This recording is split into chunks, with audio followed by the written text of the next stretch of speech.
কৃষি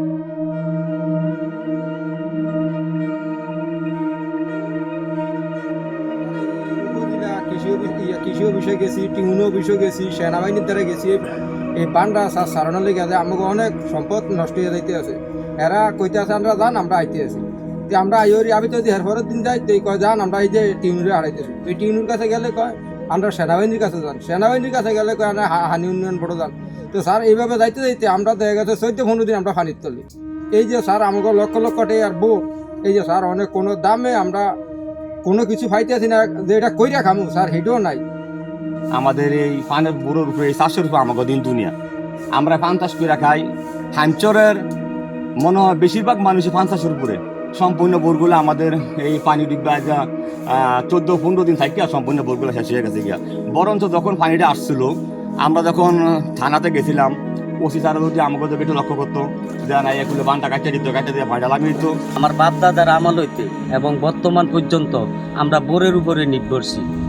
এবং বউ পোলাপাইল লইয়া যদি নাকি সরকার আমাকে দিকে যদি নাকি না তাকায়, তাহলে বর্তমান মানে আমাকে চলার কোনো পথ নাই। আমরা বোরের উপরেই নির্ভরশীল এবং বোরের উপরেই পানের বোরের উপরেই কিন্তু আমরা সব কিছু। আরে ভাইসরের উপজেলায় আমরা বোর হানের বোর সব শেষ হয়ে গেছে। আমরা আপনারা সরকার তো একটু সাহায্য চাই, এই পানের বোর নিয়ে আবার কইলে আমরা একটু গাইতে পারি। বাল বাচ্চা লইয়া সব আমরা সানিত মধ্যে বাসি। আমরা আর কোনো আশায় কি যাইব, কোনো কথা নাই, কোনো এই বোর লেগে বোরটির আমরা রাতি এই ক্যামেরার দিকে চাইয়া একটু তাকাইয়া যদি এনেকে মন চাইতে তো করেন আমরা কইরে একটু খাইতাম বিললে। আমরা পানির মধ্যে বাসতে আছি। আসলে আমরা এই বিপজ্জনক কথা একটা স্যার আমাকে বোরগুলা দেখার মতন কেউ আমাকে দাঁড়ায় নয়। এখন স্যার আমাদের এমন একটা পরিস্থিতি, আমাদের সামনের দিকে আমরা একটা কিছু করে খামো, আমাদের এমন কোনো অ্যাবিলিটি নাই। আমরা অনেকেই লাঞ্ছিত, মানে এই বোরসারিয়া আমরা বিপজ্জনকের মধ্যে আছি। এখন স্যার যদি আমাদেরকে বাংলাদেশ সরকার যদি আমাদের প্রতি লক্ষ্য রাখতো, আমরা যে বিপদে আছি, তো স্যার আমরা সামনের দিকে দাঁড়াতে পারতাম। নাহলে স্যার আমাদের দাঁড়ানোর মতন কোনো এমন কোনো অ্যাবিলিটি নেই স্যার। আমরা খুবই কষ্টজনক আছি। তো হাঞ্চরের মানুষ 100 মানুষের মধ্যে ধরুন না 80 জন মানুষেরই পান চাষ। এই 80 জন মানুষের অবস্থাটা কি হবে স্যার? আমরা খুব বিপজ্জনক মধ্যে স্যার। আমাদের এই পান চাষ দিয়ে আমাদের দিন দুনিয়া যদি বাংলাদেশ সরকার যদি আমাদের প্রতি লক্ষ্য রাখতো, তো স্যার আমরা দাঁড়াতে পারতাম। নাহলে আমাদের ভিক্ষার হাত ছাড়া কোনো গতি নেই স্যার। স্যার আমরা কার কাছে যাবো? আমরা তো নিশ্চয় করে দেখতেছেন আমাদের এখনো পানি আমাকে বুর বন্যার পানি, বৃষ্টির পানিতে সব তলায় গেছে। আমরা কোনো সুযোগ, আমরা একটা সরকারের জন্য একটা সুযোগ চাই।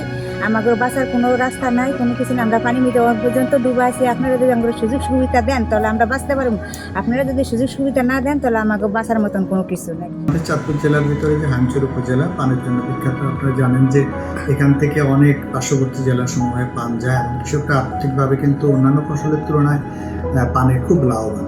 ফলে এই যে অতিবৃষ্টির কারণে কৃষকরা কিন্তু দারুণভাবে ক্ষতিগ্রস্ত হয়েছে। আমাদের হিসাব মতে 18 হেক্টর জমি একেবারেই পান পচে গিয়েছে এবং প্রায় 270 জনেরও বেশি কৃষক সরাসরি ক্ষতিগ্রস্ত হয়েছে। আমরা মনে করি যে এই ক্ষতিটা পোষানো খুব অসম্ভব হয়ে পড়বে এবং আমরা এই পরবর্তী ফসলে যাতে তারা পান চাষিরা কোনো প্রণোদনার আওতায় আসে সেই ব্যাপারে কিন্তু আমরা সরকারকে অবহিত করেছি। আমরা মনে করি যে এই হাঞ্চরের পান যাতে কৃষকরা আবার ধরে রাখে আবারটা, সেটার ব্যাপারে আমরা প্রয়োজন